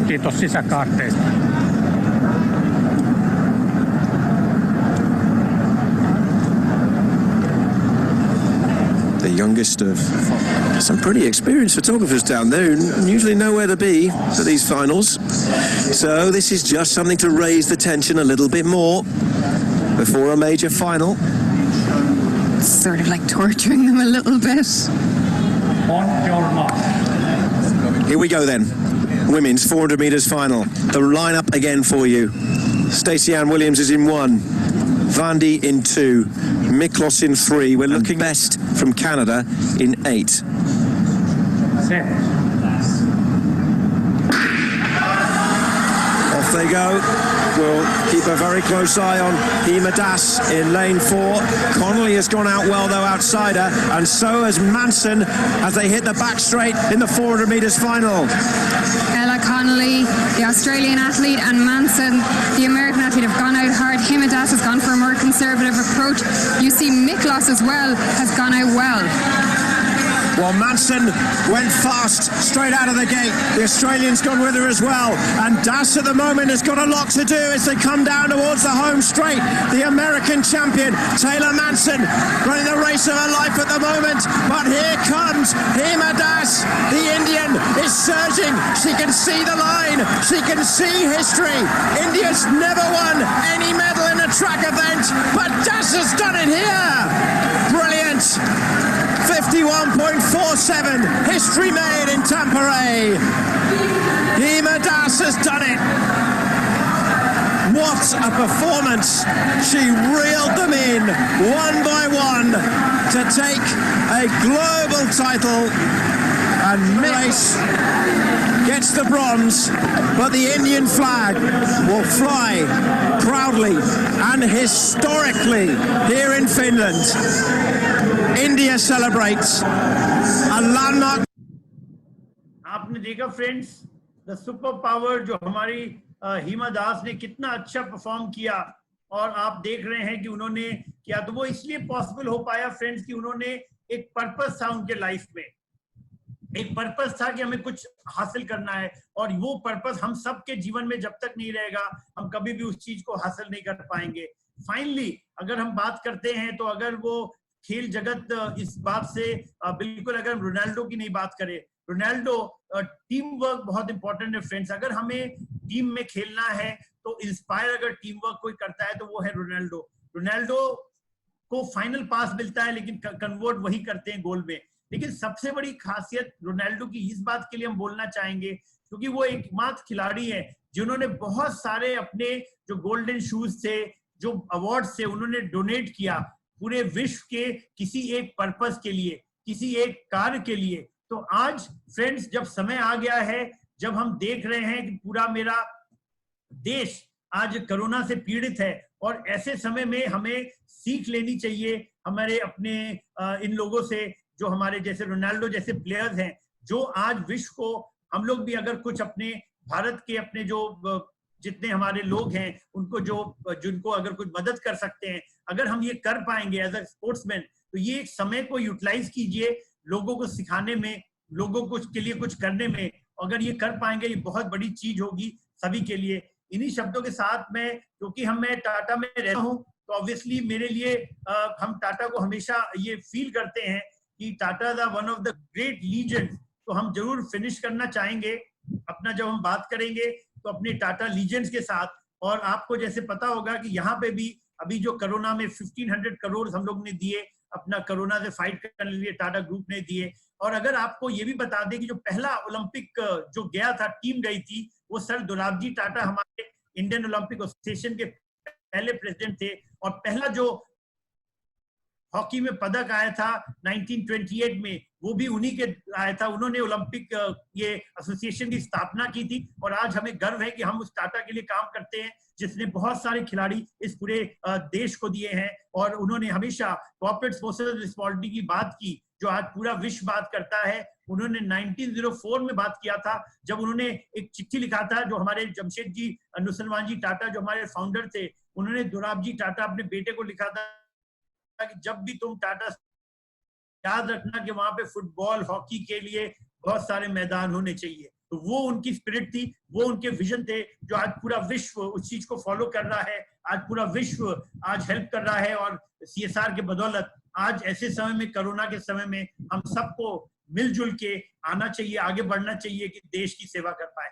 इन्हीं शब्दों के साथ मैं बहुत बहुत धन्यवाद देना चाहूंगा आप सबका कि आपने जो बहुमूल्य समय आपने मौका दिया हमें भी कुछ आपको सिखाने के लिए, कुछ बताने के लिए। और मेरी उम्मीद है कि कुछ आप लोग जो अगर इस चीज को जो सीखे हैं स्पोर्टिंग लीजेंड से, ओलंपिक चैंपियन से, उससे आपको जरूर ये हिम्मत बढ़ी होगी कि आप भी टोक्यो ओलंपिक्स में दीपा मैडम के अंडर में जो इतना अच्छा काम कर रही हैं अपने पैरा ओलंपिक के लिए, तो उसके तहत आप लोग पदक जीतेंगे और देश का नाम रोशन करेंगे। धन्यवाद, जय हिंद।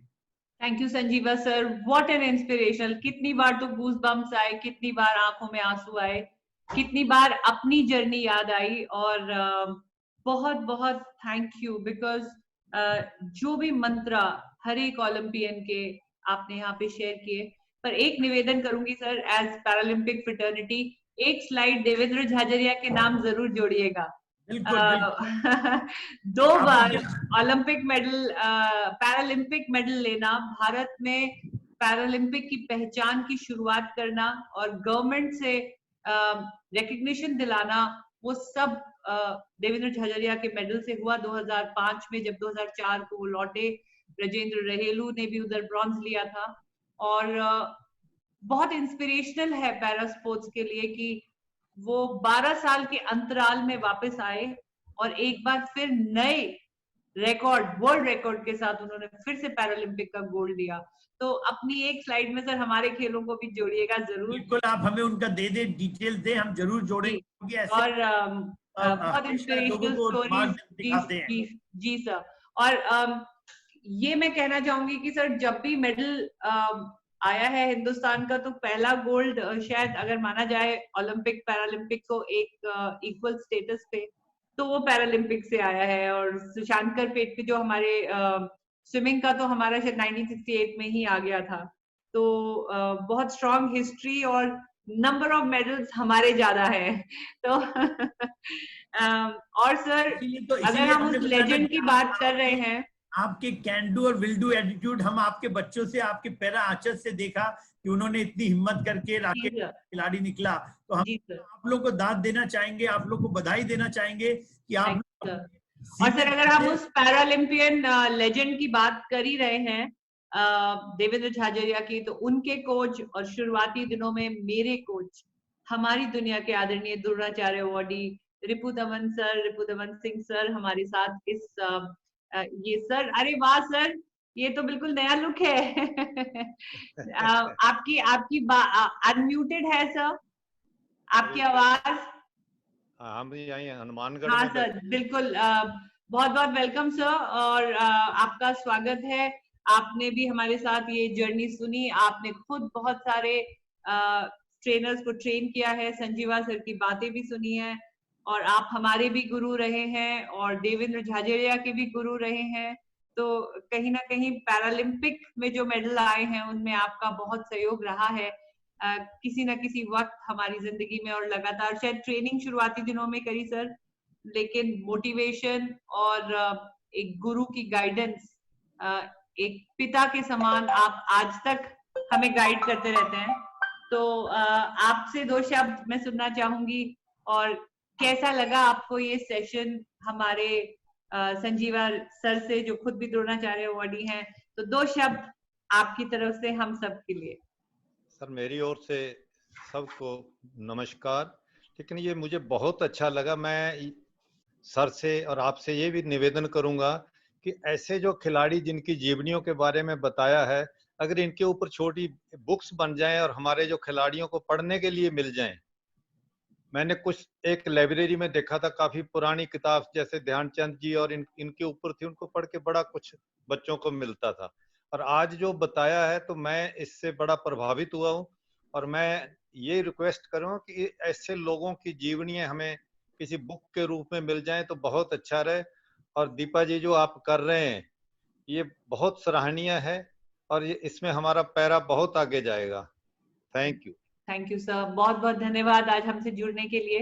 और ये सजेशन बहुत अच्छा रहा सर, क्योंकि अब हम डिजिटलाइजेशन की तरफ जा ही रहे हैं।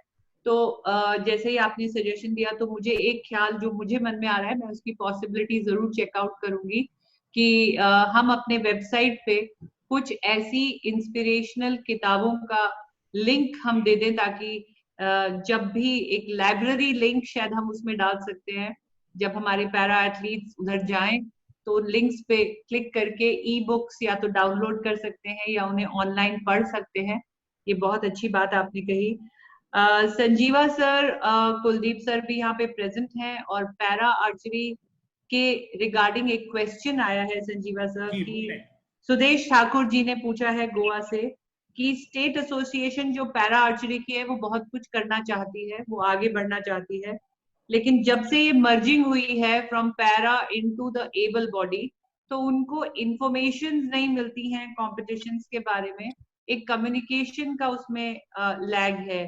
तो अगर मेन स्क्रीन में एक बार आप संजीवा सर को लें तो सर इस क्वेरी को आप जरूर एड्रेस करें, आपका इसमें क्या योगदान सजेशन रहेगा? देखिए, सबसे बड़ी बात है कि अभी जो हमारी भारतीय तीरंदाजी संघ, जो नया संघ सामने आया है, जहाँ पे अर्जुन मुंडा जी सचिव हैं और हमारे चंदूकर साहब सेक्रेटरी हैं, दोनों का ये हमेशा से, और इस बार जो कमिटी बनी थी, उनका पूरी कोशिश है कि पैरा ओलंपिक पे भी उतनी ध्यान दिया जाए, हमारे पैरा आर्चर्स की ट्रेनिंग पे भी उतना ही ध्यान दिया जाए। तो अभी हम लोग प्लान बना रहे हैं टोक्यो ओलंपिक्स के लिए।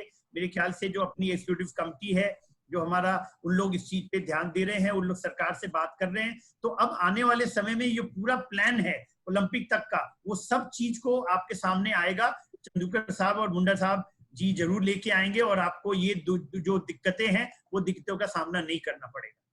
जी सर, और बहुत सारे शुभकामनाएं आपके लिए आई हैं चैट बॉक्स में, तो मैं आपका हार्दिक धन्यवाद करती हूँ। मैं इसके पीडीएफ को आपसे भी और कुलदीप सर से शेयर करूंगी। बहुत मैडम, अच्छा इसमें लगा। मैं कुछ ऐड कर दूं? बिल्कुल, बोलिए। या जो एक्चुअली में इनका क्वेश्चन था यहाँ पे, जो गोवा के है, जो क्या नाम है सर का? सर का नाम है सुदेश ठाकुर। हाँ, सुदेश ठाकुर जी को एक्चुअली में ये बोल रहे कि हम जब से अलग हुए हैं, ये भारतीय तीरंदाजी संघ या पैरा ओलंपिक कमेटी ने अलग नहीं किया है। एक्चुअली में ये वर्ल्ड आर्चरी के निर्देश है कि जितने भी मतलब अपना पैरा आर्चरी अगर है तो वो एबल बॉडी के अंडर ही काम करेगा। ये वर्ल्ड आर्चरी के मतलब या आईपीसी इंटरनेशनल पैरा कमेटी के निर्देशन है, उनके आदेश अनुसार मतलब ऐसा किया गया है। और जब से हम एबल बॉडी के अंदर जो हमारी भारतीय तीरंदाजी संघ है उसके अंडर आए हैं, तो प्रॉपर मतलब पैरा टीम्स को भेजा गया है इंटरनेशनली। पहले ऐसा नहीं होता था। 2017 में पहला एक इंडियन आर्चरी एसोसिएशन के अंडर टीम गई, और जब से ही हमारे पैरा इंटरनेशनल में मेडल मतलब आने शुरू हुए, या एशियन गेम हो, वर्ल्ड रैंकिंग टूर्नामेंट हो, जब से ही, क्योंकि वो विधिवत तरीके से टीम जाना शुरू हुआ है। रही बात अभी हमारी इंफॉर्मेशन की, तो हमारे व्हाट्सएप में बहुत सारे ग्रुप है जो पैरा के है, और भारतीय जो तीरंदाजी संघ है वो टाइम अनुसार जितने भी कोचेस है सबको जो भी इंफॉर्मेशन है, चाहे वो एबल के हो या पैरा के हो, वो प्रॉपर इंफॉर्मेशन जाती है। तो मेरा इनसे रिक्वेस्ट है कि अपनी मेल आईडी और फोन नंबर भारतीय तीरंदाजी संघ में वहां पे अपना उसको नोट कराए, उसको रजिस्ट्रेशन कराए, ताकि उनको इन्फॉर्मेशन टाइम से मिले। Thank you. Thank you Kuldeep sir. बहुत सारे व्हाट्सएप ग्रुप बने हुए हैं, वो व्हाट्सएप ग्रुप से जुड़ जाएं। जो पैरा का एक अलग से व्हाट्सएप ग्रुप है, वो जुड़ेंगे तो उससे क्या होगा, उनको लगातार इन्फॉर्मेशन मिलती रहेगी। जी सर, और एक बार अपनी तरफ से हार्दिक धन्यवाद देती हूँ सर। इतनी सुंदर बातें, कोशिश करने से कभी डरना नहीं है, ये क्वालिटीज आपने बताई। अपने लिए खुद कंपटीशन क्रिएट करें, ये मेरा बड़ा अच्छा टेक अवे था, क्योंकि इंडिया में एक ऐसी मानसिकता हमारे खिलाड़ियों में दिखती है कि कोई मेरे आगे खड़ा ना हो जाए। जब तक हम भारत में ही अपना कंपटीशन नहीं देखेंगे, आपस में compete करेंगे या एक हेल्दी कंपटीशन में नहीं जाएंगे, तो हम अंतर्राष्ट्रीय स्तर के लिए कैसे तैयार होंगे? लर्निंग फ्रॉम फेलियर, हम ओलंपियन बनना चाहते हैं क्योंकि हम रोज अपने आप से बेहतर होने की कोशिश करेंगे। और रिस्क लेना, ये बहुत बड़ी बात है सर। रिस्क लेना, मेरा तो इवेंट ही बदल गया था, जैवलिन से शॉर्ट पुट हो गया था। अगर मैं वो रिस्क नहीं लेती तो शायद मैं आज पैरालंपियन बनकर यहाँ नहीं खड़ी होती। तो ये बहुत सही बात है आपने कुछ बताई। मेरे लिए बड़ा गर्व का समय था सर। दीपिका कुमारी और मुझे अर्जुन अवार्ड इकट्ठे मिला था, और मुझे बहुत अच्छे से याद है दीपिका जब हाथ में अर्जुन अवार्ड की ट्रॉफी लेकर बैठी थी तो सबसे ज्यादा वही मुस्कुरा रही थी, क्योंकि वही उनका क्षेत्र था खेल का, और ट्रॉफी में वही तीरंदाजी वाला स्टैचू था अर्जुन का। तो वो कह रही थी, देखिए मेरे लिए ये सबसे ज्यादा रेलेवेंट ट्रॉफी है। तो बहुत सुंदर यादें हैं सर, बहुत अच्छी बातें आपने बताई। आपने कहा कि एक खिलाड़ी को 16 साल लगे। सर मैंने भी बीजिंग ओलंपिक्स मिस किया, फिर मैंने लंदन ओलंपिक्स मिस किया, और लगभग 15 साल लगे मुझे रियो तक पहुंचने के लिए। तो कंसिस्टेंसी, परसिवरेंस, लगातार मेहनत, फोकस, त्याग, ये सब बातें हैं जो वाकई एक ओलंपियन को बनाती हैं। और ओलंपियन ही क्यों, किसी भी इंसान की मानसिकता में एक ओलंपियन को पैदा करती हैं।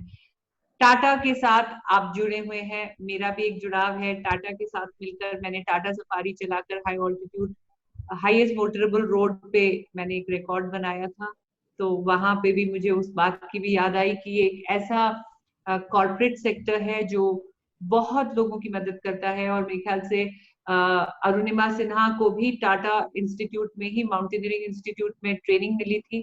तो एक इंक्लूसिव अप्रोच है जिस कॉर्पोरेट से आप जुड़े हैं, तो एक बार उनको भी सलाम, आपको भी सलाम sir. Thank you so much और ढेर सारी शुभकामनाओं के साथ थैंक यू, नमस्ते, गुड इवनिंग।